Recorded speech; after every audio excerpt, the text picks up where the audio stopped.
ఇటీవల ఆంధ్రప్రదేశ్లో జరిగిన అసెంబ్లీ ఎన్నికల్లో కూటమి ఎలా విజయం సాధించిందో, ఎలా అధికారాన్ని హస్తగతం చేసుకుందో తమకి అర్థం కావట్లేదన్నారు ఆరా మస్తాన్.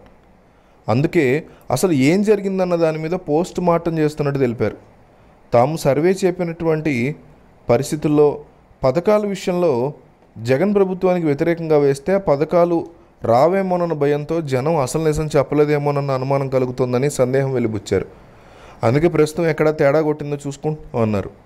జాఫర్ షరీఫ్కి ఇచ్చినటువంటి ఇంటర్వ్యూలో భాగంగా జగన్ గారు మిమ్మల్ని సంప్రదించారా అనే ప్రశ్నకి ఆరా మస్తాన్ చెప్తూ ఇన్నేళ్ల కాలంలో జగన్మోహన్ రెడ్డి గారితో ప్రత్యక్షంగా ఏనాడూ కలుసుకోలేదని చెప్పారు.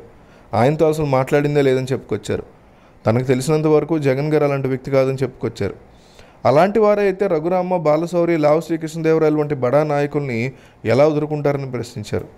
దీనికి సంబంధించిన వీడియో ప్రస్తుతం వైరల్ అవుతుంది. కాగా అసెంబ్లీ ఎన్నికల్లో వైసీపీ భారీ విజయం సాధిస్తుందని ఆరా మస్తాన్ సర్వే వెల్లడించింది. ఎగ్జిట్ పోల్స్ వివరాల్లో కూటమి పార్టీలు ఘోర పరాజయాన్ని చవిచూస్తాయని ఆరా మస్తాన్ పేర్కొంది. కానీ వారి అంచనాలకు భిన్నంగా వైసీపీకి కేవలం 11 సీట్లు మాట రావడంతో ఆరా మస్తాన్ షాక్ తిన్నట్లుగా అయింది. మరోపక్క వైసీపీకి అసెంబ్లీ కోసం కనీసం ప్రతిపక్ష హోదా దక్కలేదు. కేవలం 11 మంది మాత్రమే ఆ పార్టీ తరఫున ఎమ్మెల్యేలుగా గెలుపొందారు. దీంతో అసెంబ్లీకి వెళ్ళడానికి మాజీ ముఖ్యమంత్రి వైఎస్ జగన్మోహన్ రెడ్డి ఏమాత్రం సిద్ధంగా లేరు.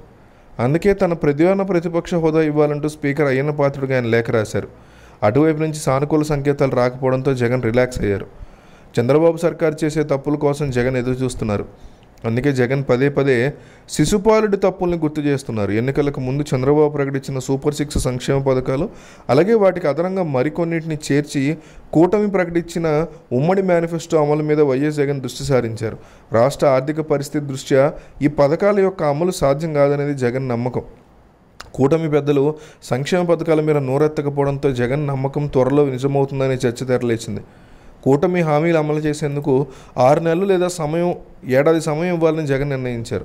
ఇదే అభిప్రాయంతో వైసీపీ ఎమ్మెల్యేలు, ఎంపీలు, మాజీ ప్రజాప్రతినిధులు ఉన్నారు. ప్రజలకు ఇచ్చిన హామీలను అమలు చేయలేదనే అభిప్రాయం జనంలో కలిగిన తర్వాతే వాళ్ళ చెంతకు వెళితే ఆదరణ దక్కుతుందని జగన్ భావిస్తున్నారు. అందుకే ఆ సమయం ఎప్పుడెప్పుడు వస్తుందా, జనంలోకి ఎప్పుడు వెళ్దామా అని జగన్ తహతహలాడుతున్నట్టు వైసీపీ సీనియర్ నేతలు చెప్తున్నారు. ఎటు అసెంబ్లీకి వెళ్లే పరిస్థితి లేదు. దీంతో నిత్యం ప్రజల్లోనే ఉండడానికి జగన్మోహన్ రెడ్డి మొగ్గు చూపిస్తున్నారు. ఇటీవల పులివెందుల్లో జగన్మోహన్ రెడ్డి 3 రోజుల పర్యటన సూపర్ సక్సెస్ అయింది. జగన్ని ఓదార్చడానికి, ఆయనతో ఆవేదన పంచుకోవడానికి జనం వెల్లువెత్తారు. జనం తండోపతండాలుగా ఓడిపోయాక ఇంత తక్కువ సమయంలో వస్తారని జగన్ కూడా ఊహించలేదు.